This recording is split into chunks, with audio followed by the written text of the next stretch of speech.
but a new election is needed to trigger those powers, and if Erdogan wins, Turkey will see an even more muscular strongman at its helm. Pretty good. Erdogan is leading in the polls, but in Turkish politics, nothing is a sure bet. Erdogan has some clear advantages. The government crackdown on the media following an attempted coup in 2016 has meant that Erdogan and his ruling Justice and Development Party, AKP, dominate the airwaves and give the most chink. Vocal critics have been imprisoned, and the president has appointed pro-government officials to the election commission.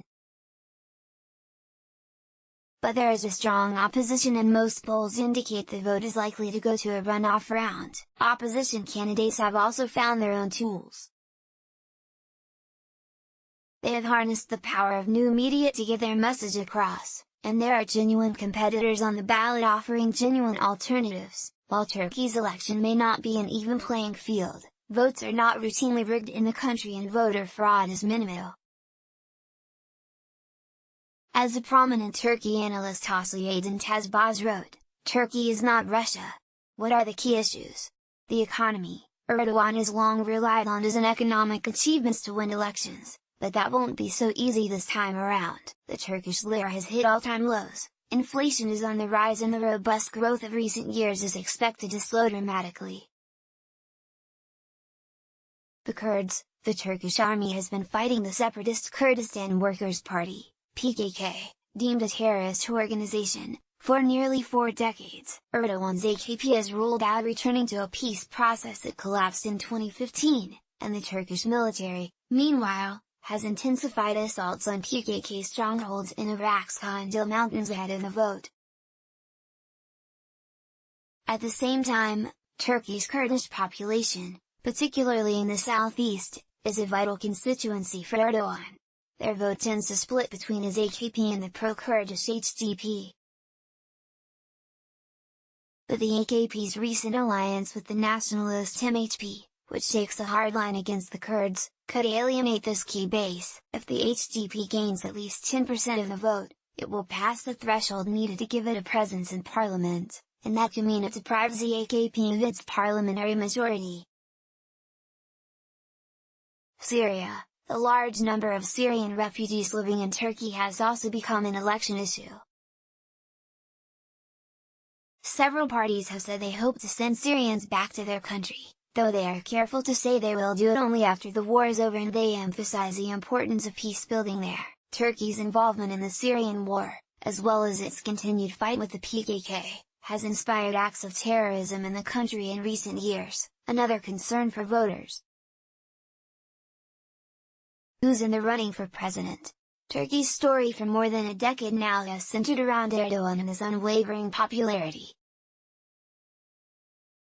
Unlike previous elections, this time there are more candidates to choose from, most of whom are promising to preserve Turkey's parliamentary system. Maher Mintz leading the pack against Erdogan is Maher Mintz, candidate for the main opposition, center-left Republican People's Party, CHP.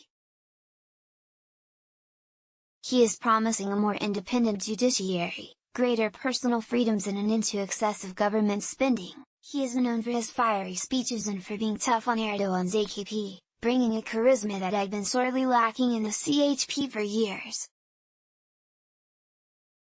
His campaign rallies have been colorful. He is often seen singing and dancing to traditional songs, and he once rode a bicycle on stage as a jibe against Erdogan's excessive spending. Meral Akşener. The only woman in the running is Meral Akşener, a veteran politician who briefly served as interior minister in the 1990s. As a conservative nationalist, Akşener threatens to steal support from Erdogan voters on the right. The candidate broke with her MHP party when it joined Erdogan in the ruling coalition, and is running from her new center-right EE party, Good Party. Her campaign has been about countering what she has described as AKP's mismanagement of the economy. If she won, Akşener would be the first female president, but not Turkey's first female head of state. Tansu Çiller was elected Turkey's first prime minister in 1993.